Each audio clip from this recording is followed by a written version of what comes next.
Hello students, in this video I am going with work energy principle.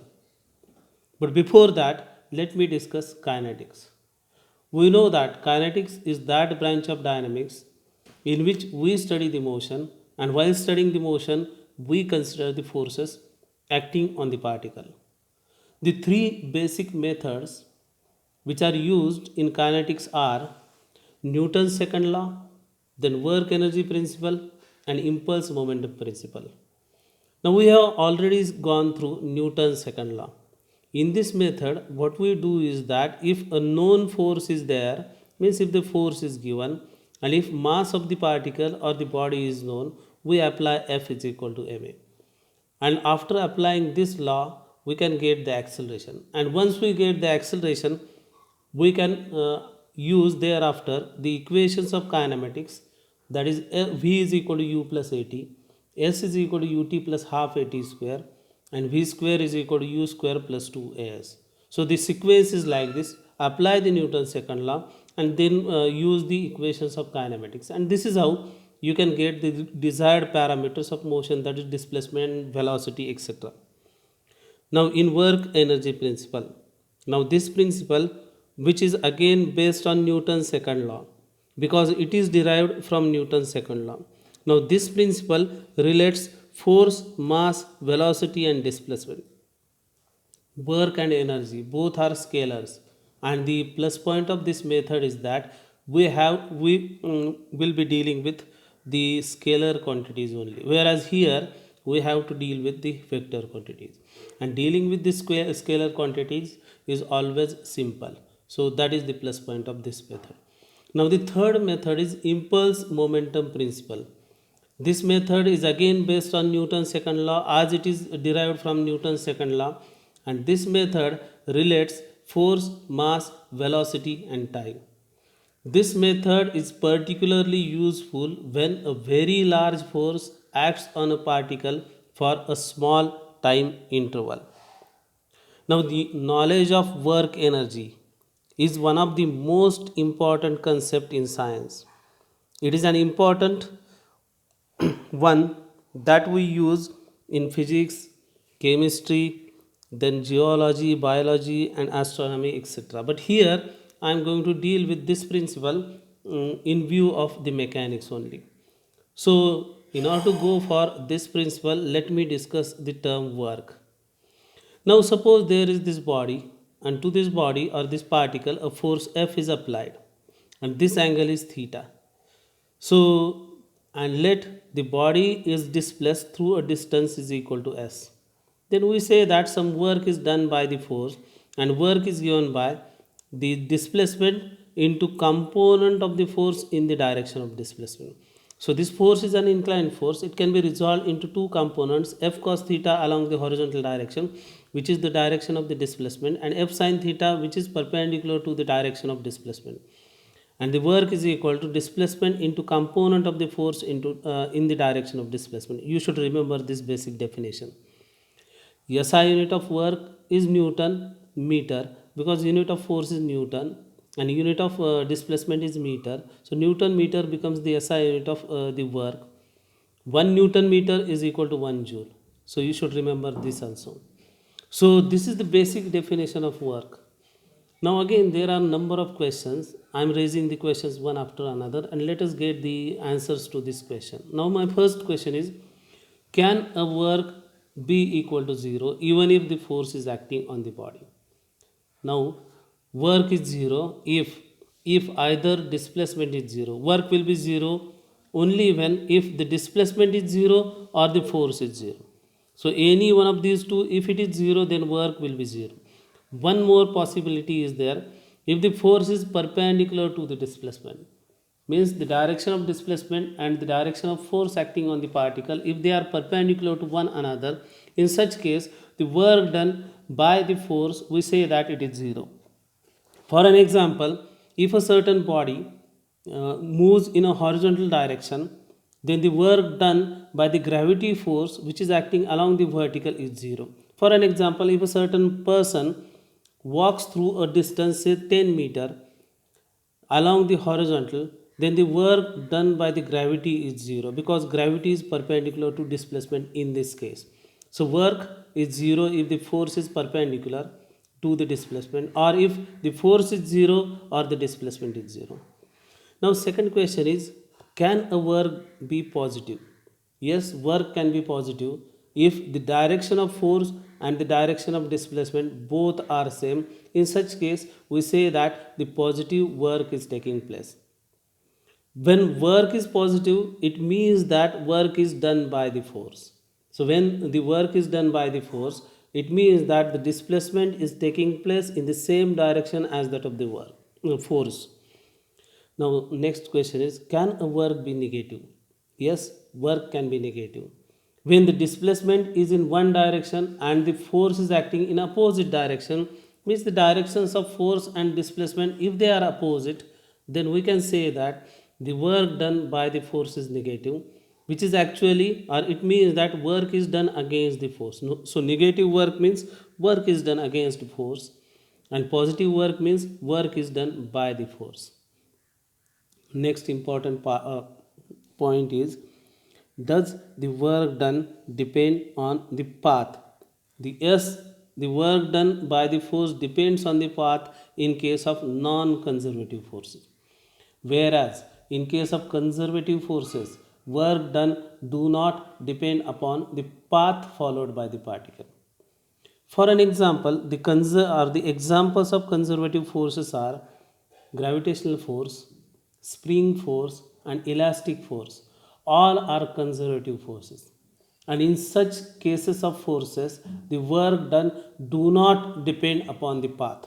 And such forces are called as conservative. Whereas friction is a non-conservative force. And in case of friction, the work done works out to be negative.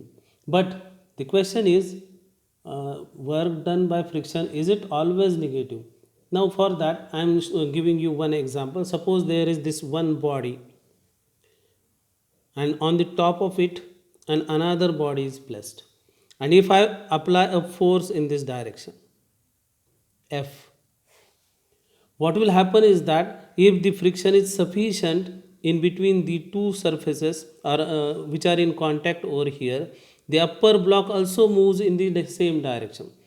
If the lower block moves towards right, the upper block, if it is moving towards right, then we say that for this upper block, the frictional force is responsible for its motion. Direction of frictional force is towards right, and the block is also moving towards right. So in such cases where the bodies are kept over one another, and if the upper body moves in the same direction as that of the lower body, in such case the work done by the frictional force is positive. So work done by frictional force can be positive, whereas in most of the cases the work done by the friction is negative.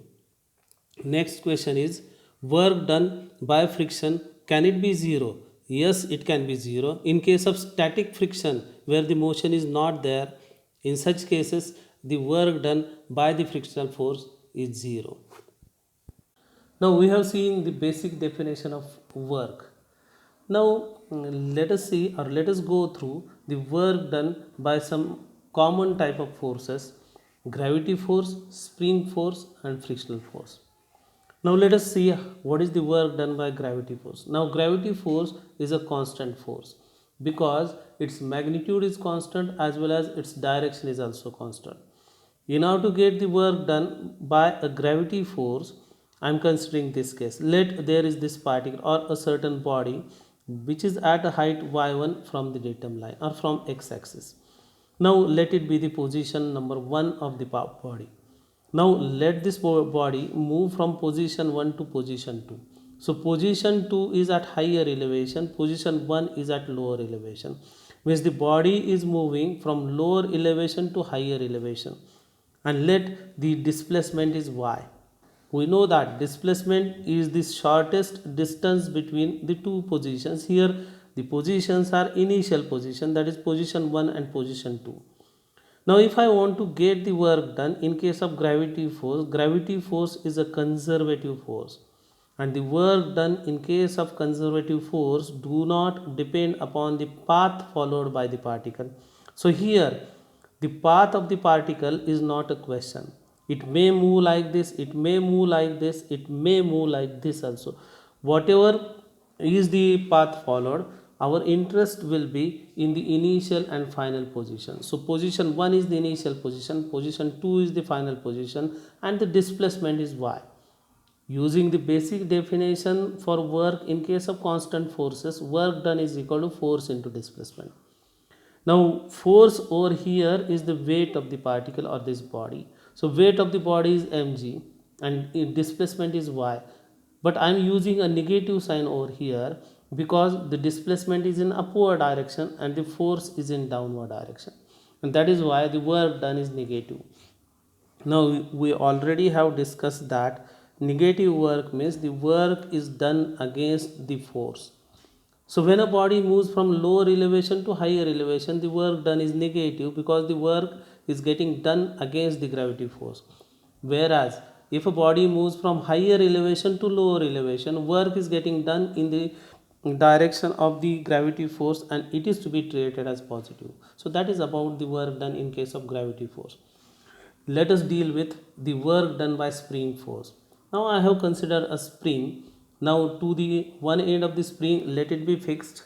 So this end is fixed, and let at the other end a particle of mass m is attached to it. So this is the particle. Let the initial position is over here.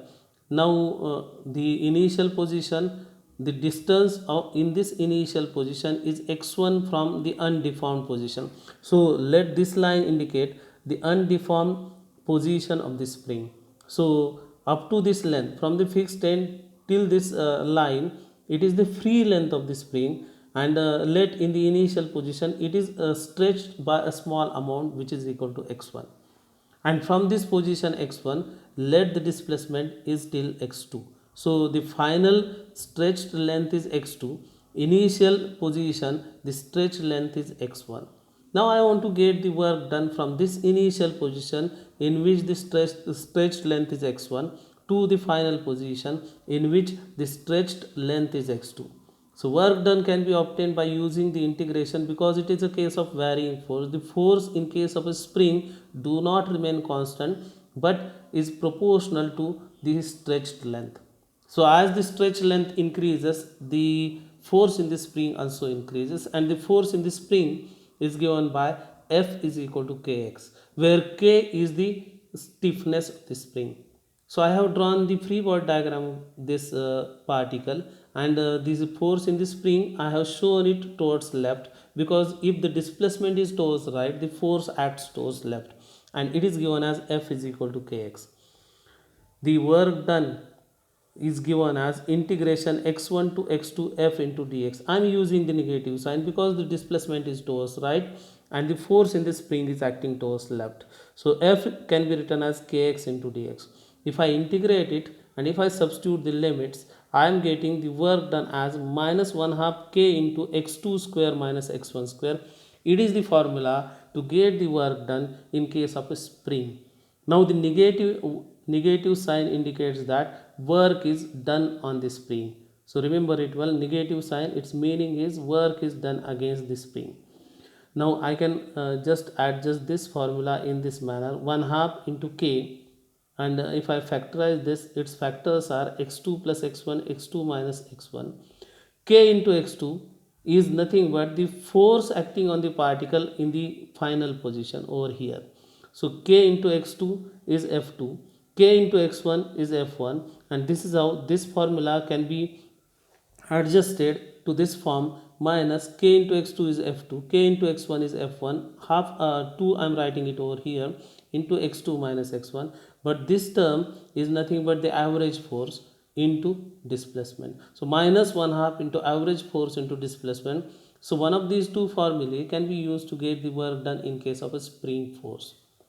Now the third type of common force is frictional force. Now frictional force is a constant force, and in case of constant force the work done is given as work done is equal to force into displacement. It is to be shown by negative sign because usually the frictional force acts in opposite direction as that of the displacement, and that is why the work done in case of force of friction is given as F can be written as mu k into r, because always when the body is in motion, then and only then the work will get done, and the coefficient of friction which is to be used over here is mu k and not mu s. Remember it well, mu k into r into s. S is the displacement. So this is how the work done by the frictional force I am treating it as negative, because the displacement is opposite to the direction of the frictional force. Now one more force is there, work of elastic force. Now as I told you, elastic force is also a conservative force. Now work done by an elastic force can be obtained like this. For an example, let this prismatic bar is there, which is which is of elastic material.